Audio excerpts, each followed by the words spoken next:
tal? Benvidas, benvidos a un episodio máis de As Conversas de Psico de Portugal, unha serie de entrevistas da Asociación Galega de Psicoloxía e de Actividade Física e Deporte. Hoxe con nós temos a unha invitada moi especial, xa veredes que vai ser un tema moi importante. Ela é psicóloga xeral sanitaria e psicoterapeuta sistémica con máis de 6 anos de especialización nestes ámbitos. A nivel de experiencia, podemos falar por un lado que é docente en Psicoloxía da Alimentación no grado de UNIR, Psicología das Edicións, TCA e Psicología da Igualdade de Xénero na UEMC, pero destaca polo seu labor como psicoterapeuta privada en distintos modelos de intensidade de tratamento, desde hospitais de día, hospitalización e consulta ambulatoria, dirixida sobre todo a pacientes xoven e as súas familias en relación ao TCA.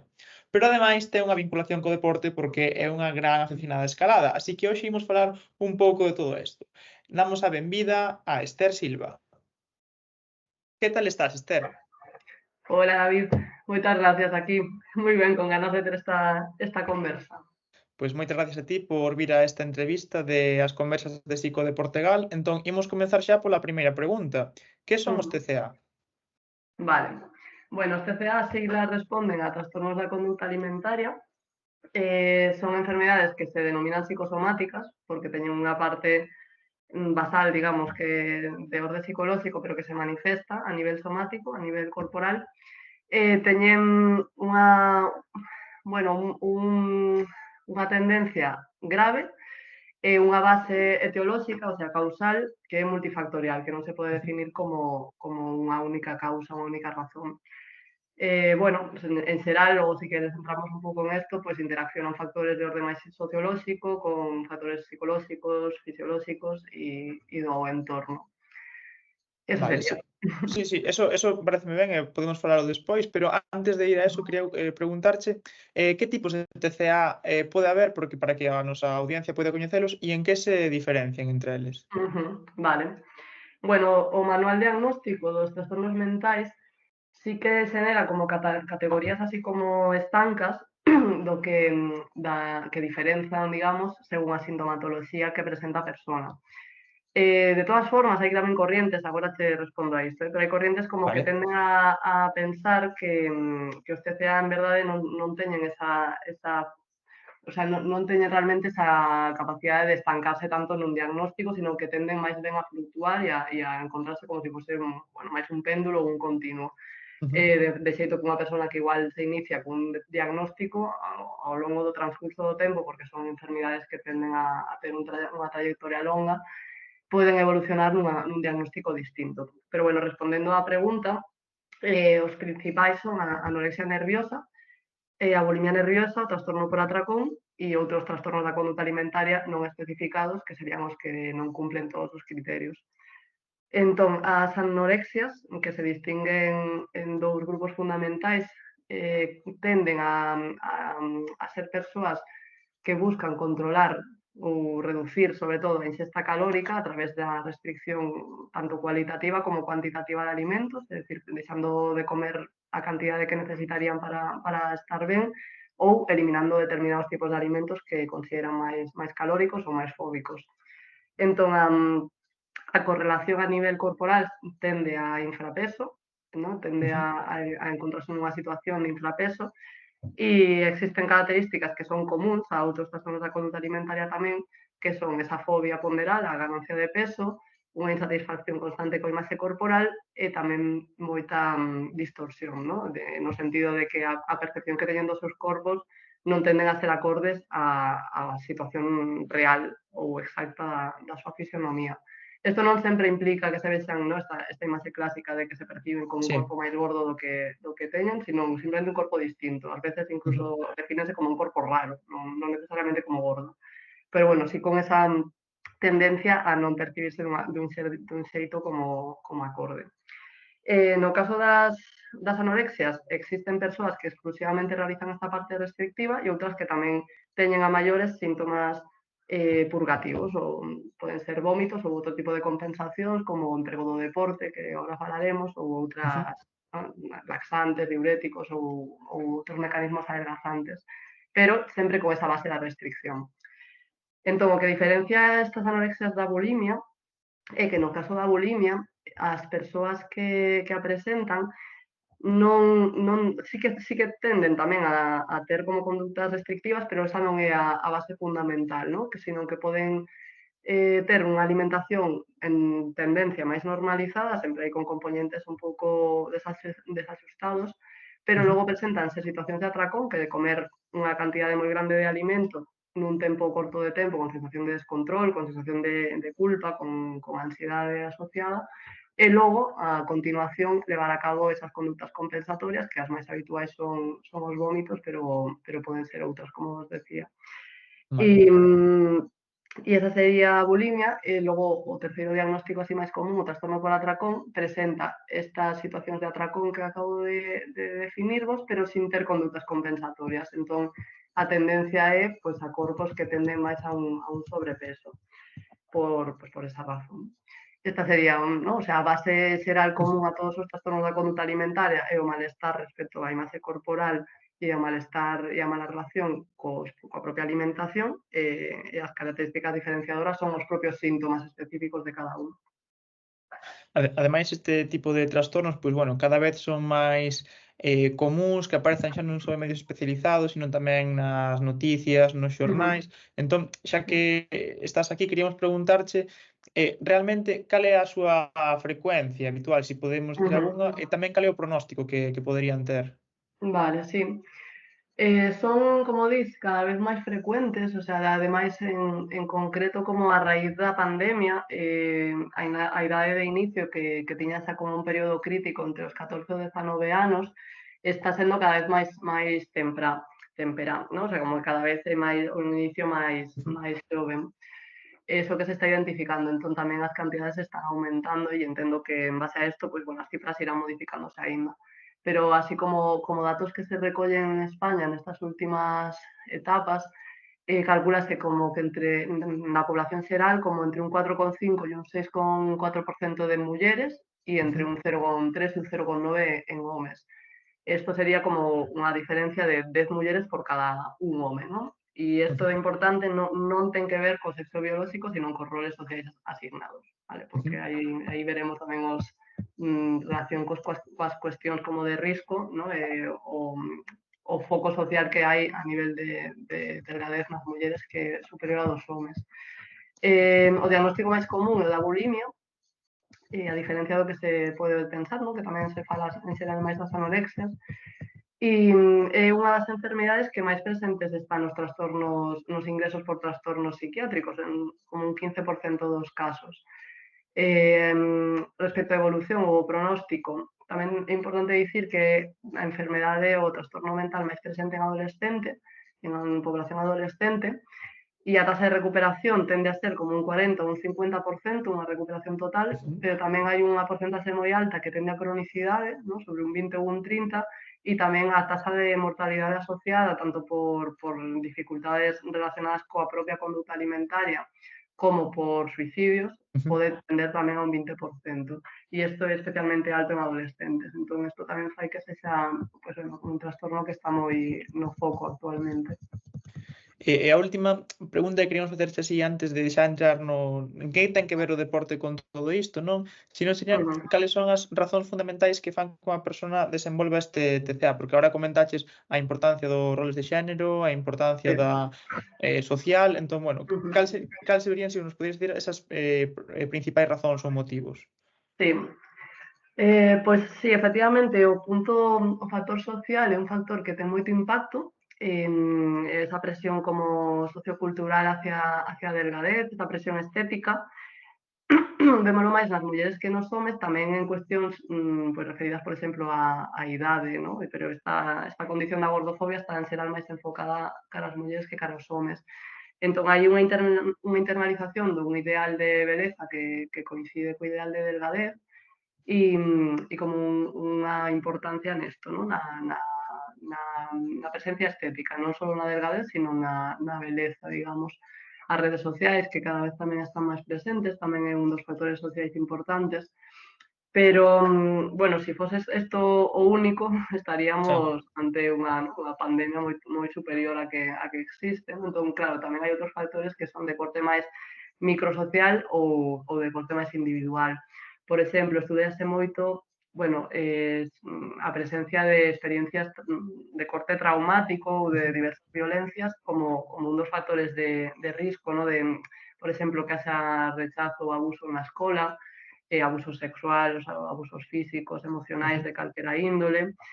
Tamén o papel da familia está, está estudiada como que hai determinadas características das familias que potencian, digamos, tamén que isto se convirta nun risco. O sea, familias que tenden a sobreprotección, a unha relación máis dende a hostilidade, dende os comentarios críticos, dende as exixencias ou os controles moi elevados. Isto tende a ser lugares nos que hai máis risco. Tamén, bueno, nesta situación nas que as parellas de pais non teñen comunicacións aceitadas, entón a filla ou Sí. fillo con TCA ocupa aí un rol, ¿no? No que pode haber unha parentalización ou un rol inadecuado por parte dese fillo ou desa filla. Eh, e outras cuestións, bueno, como dos grupos de iguais, ¿no? De non pertenencias ou cosas así. E logo, a nivel máis individual, hai un tema evolutivo claro que é a presencia ou bueno, a aparición, digamos, da pubertade, os cambios Ujú. físicos asociados, que son dos factores de risco fundamentais, e logo características de personalidade, que tenden a personalidades como máis perfeccionistas, autoexixentes, máis autocríticas, máis controladoras, e tamén a esa presencia de baixa autoestima, de pouca seguridade propia, tamén a nivel interpersonal que, bueno, que actúan como factores de risco e tamén de mantemento deste Ujú. trastorno. E dentro de todo isto, un dos factores de risco tanto na aparición como no mantemento do propio trastorno é a presencia de deporte físico, de actividade física ou de deporte Ujú. que sexa excesivo ou que sexa de risco por algunha outra característica. Exacto, e aquí é onde queríamos chegar, porque vamos a entrar ahora Ujú. xa no mundo do deporte e da actividade física. Entón, de que modo está involucrado o deporte nestes trastornos? Vale, pois, a ver, bueno, para empezar, así como un disclaimer que parece que Sí. a actividade física en xeral nos TCA é unha cousa como denostada ou como obviada no tratamento, ¿no? E isto está cambiando e pareceme que é Ujú. importante que así sexa, porque as persoas con un trastorno da conduta alimentaria teñen un forte rexeitamento ao corpo, entón están moi pouco conectadas coas necesidades do mesmo. E en ese sentido, en esa liña, parece como importante poder traballar en incluir actividade física para ir xerando como máis autopercepción, o sea, unha percepción máis adecuada da propia forma, figura e capacidades do corpo, e tamén para darlle unha funcionalidade máis salido meramente estético.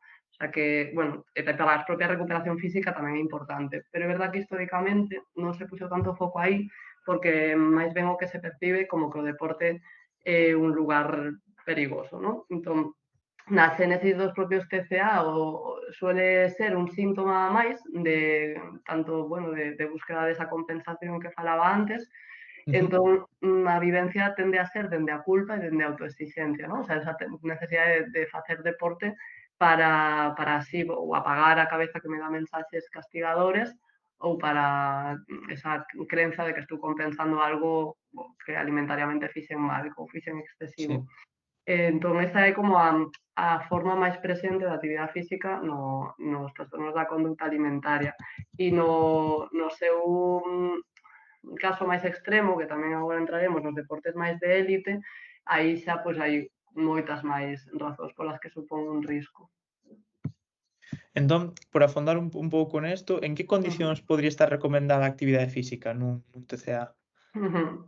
Bueno, en xeral, a liña que se está seguindo agora máis é que é importante incluíla prácticamente en calquera estadio dun TCA, porque incluso nas situacións de máis infrapeso, ¿no? Todo, por suposto, con un equipo médico, nutricionistas Sí. ou entrenadores que teñan coñecementos específicos e que o adecúen á situación da persoa. Pero incluso esas condicións como de un infrapeso máis extremo, igual requiren tamén ter exercicios de mobilidade ou de activación corporal, ¿no? Ujú. E máis pois nos que non teñen esa situación de tanto risco. Pero, bueno, o sea, sería como con esta base de que este seguido por profesionais do tema e tendo en conta que a actividade física pode ter moitos beneficios a nivel de saúde mental, o sea, cousas que están estudiadas Sí, e que sí. hai melloras a nivel de autoestima, de confianza, tamén sirve como unha función de regulación emocional en momentos de ansiedade ou de malestar. En concreto, nos deportes de equipo ou grupais favorece a socialización. Tamén é capaz de mellorar, bueno, a través desta liberación de neurotransmisores, disminúe os síntomas depresivos, mellora a calidade de vida, non? E determinadas funcións cognitivas, incluso, que nos TCA están moi mermadas, como a atención ou a memoria, porque hai tanto componente obsesivo en relación con corpo e comida que repercute negativamente en todas estas cuestións. Entón, tamén a actividade física está documentado que actúa positivamente en esta liña. Pois vamos pensar ahora entón neses deportistas de élite que de 7 días a semana entrenan 6 e medio, dedican moitas horas a realizar exercicio físico. Entón, como impacta o TCA nestes casos? Vale, pois si, os deportistas e as deportistas de élite, como dis, están sometidos a unha presión por facer unha actividade física moi extenuante e tamén en moitas ocasións por ter un corpo que sexa adecuado, digamos, ás súas necesidades deportivas.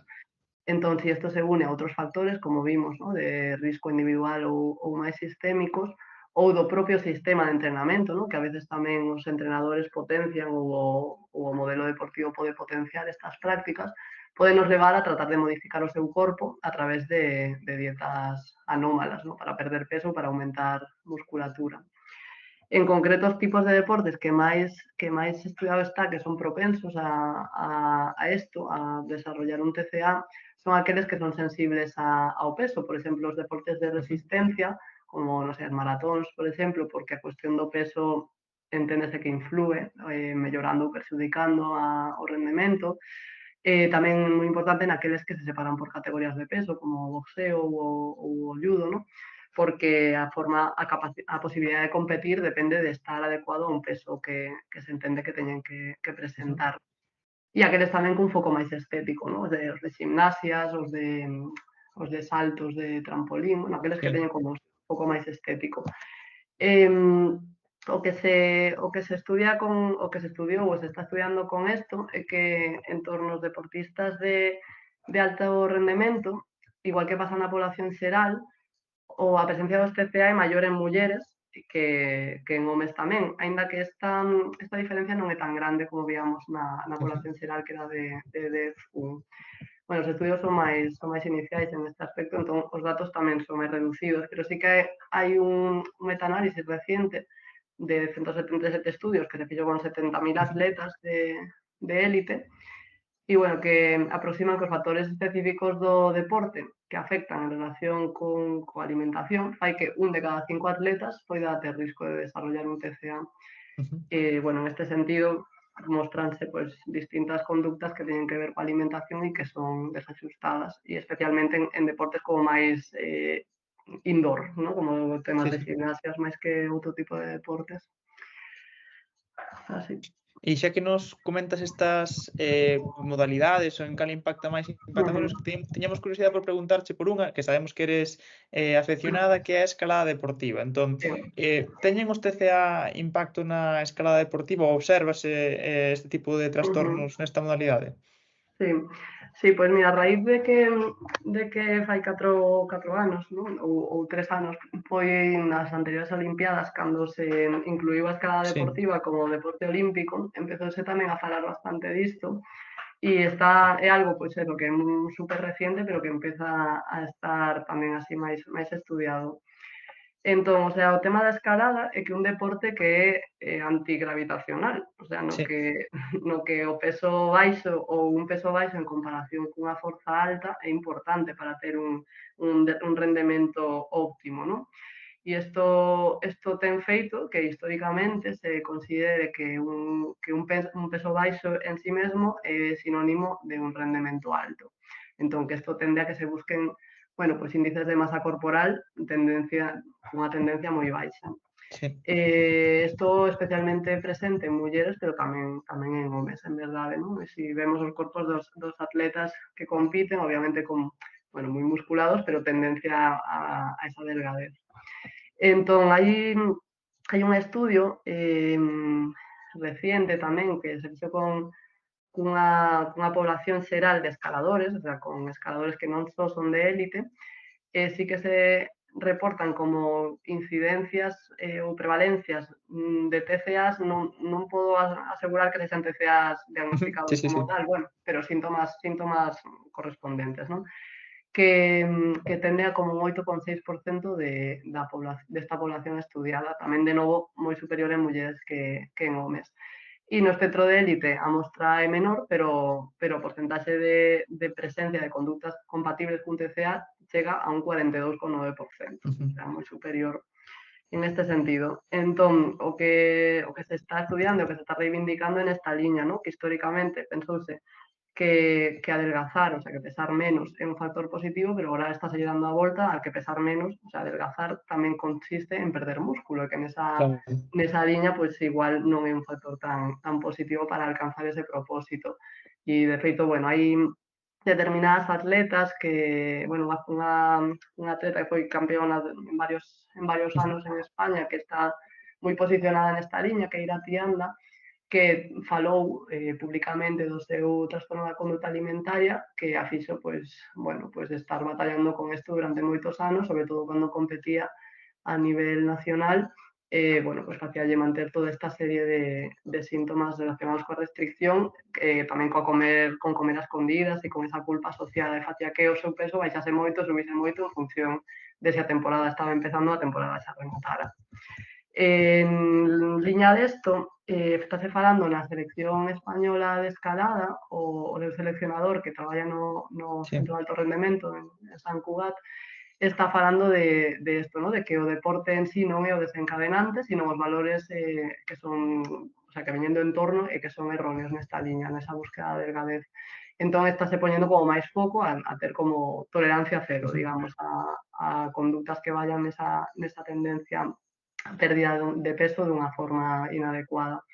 E, bueno, xa tamén por último, a nivel máis internacional, hai un documental reciente que está tamén interesante, que se chama Light de lixeiro e tamén de luz, dunha escaladora estadounidense, na que entrevistan a outras tantas tamén escaladoras de élite estadounidense, e todas elas comparten experiencias relacionadas con esta sensación de ter que perder peso para ter un rendemento superior, ¿no? En concreto, aquí unha frase que anotei da súa creadora, Caroline Treadway, que decía que a cultura da escalada ampara o xogo perverso coa comida en aras dunha excelencia deportiva que non é outra cousa que unha aberración.